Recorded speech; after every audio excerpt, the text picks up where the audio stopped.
Ya, pemirsa, masih di toko kita bersama Ketua Umum PKB Muhaimin Iskandar. Saya berada di ruangan kerjanya ini di kantor DPP PKB di daerah Menteng, Raden Saleh tepatnya, Jakarta Pusat.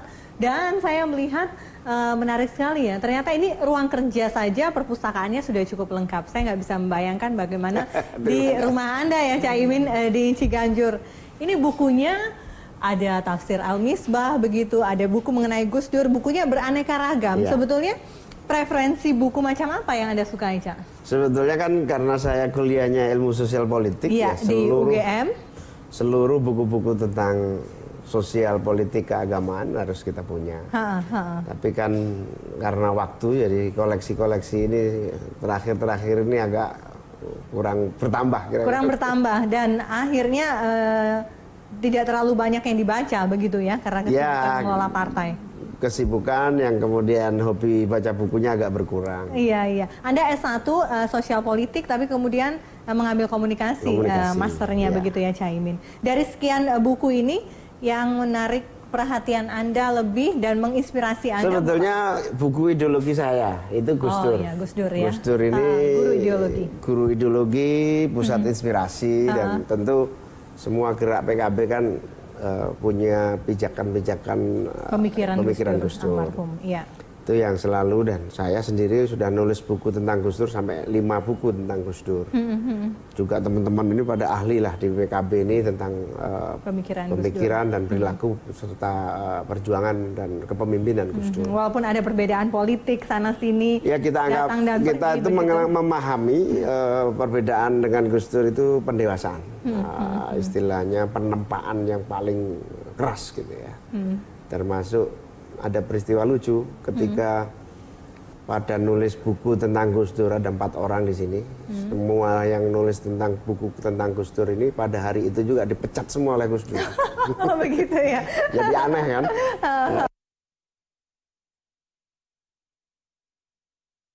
Begitu pada nulis buku tentang Gus Dur karena cintanya, tapi begitu disampaikan ke Gus Dur kemudian malah dipecat semua. Ini saya kira memang ujian loyalitas. Oke. Tapi cinta itu tidak pernah padam. Tidak pernah begitu padam. Ya. Paling tidak pemikirannya akan dibawa terus begitu ya. Dari buku-buku ini mana yang paling, atau paling tidak, bukan paling lah ya, yang membentuk karakter Anda sebagai pemimpin masa kini? Pemimpin generasi milenial juga, bukan orang-orang zaman old aja. Ya, kepemimpinan Barack Obama, baik ketika dia berkarir di legislatif, kemudian pindah eksekutif, balik legislatif, dan akhirnya jadi presiden adalah inspirasi yang saya jadikan motivasi.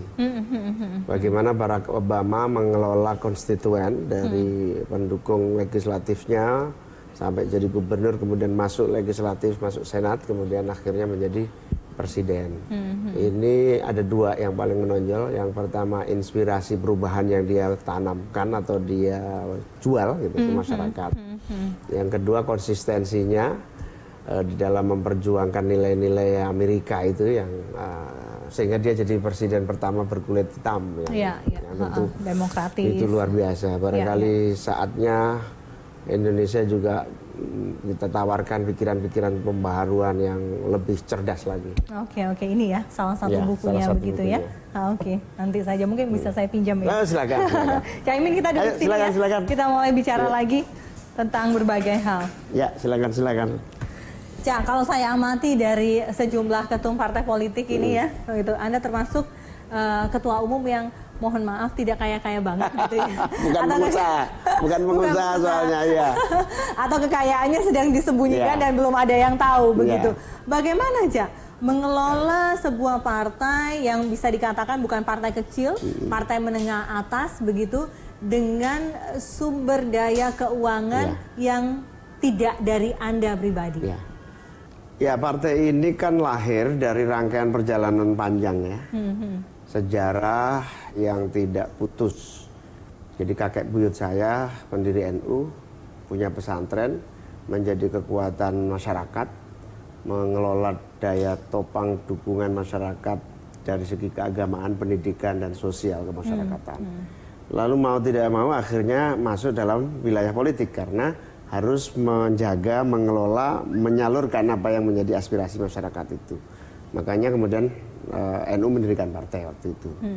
NU mendirikan partai itu bukan kemauan untuk merebut kekuasaan atau ya karena konsekuensi logis dari kekuatan masyarakat yang tumbuh harus dilindungi dan harus ada tempat penyaluran aspirasinya, maka mendirikan partai politik.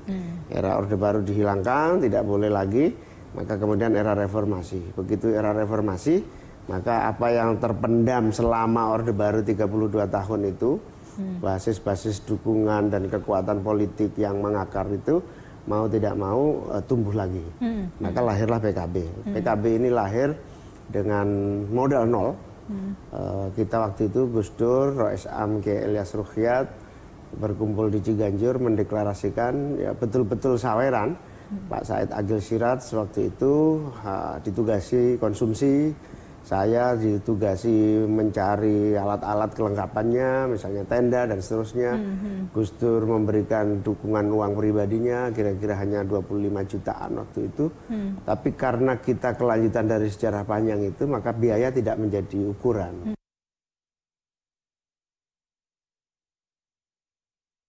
Maka ikut pemilu dan saya dijadikan sekjen itu bukan karena saya keponakan Gus Dur atau bukan karena saya punya biaya jadi sekjen, betul-betul karena saya waktu itu adalah ketua umum PMII, Pergerakan Mahasiswa Islam Indonesia, ya aktivis organisasi sayap NU yang memang menjadi aktivis dari kecil, yang punya jaringan seluruh Indonesia, yang punya teman di mana-mana, yang tentu diperintah oleh Gus Dur untuk mengelola jaringan keumatan itu supaya cepat terangkai dan luar biasa.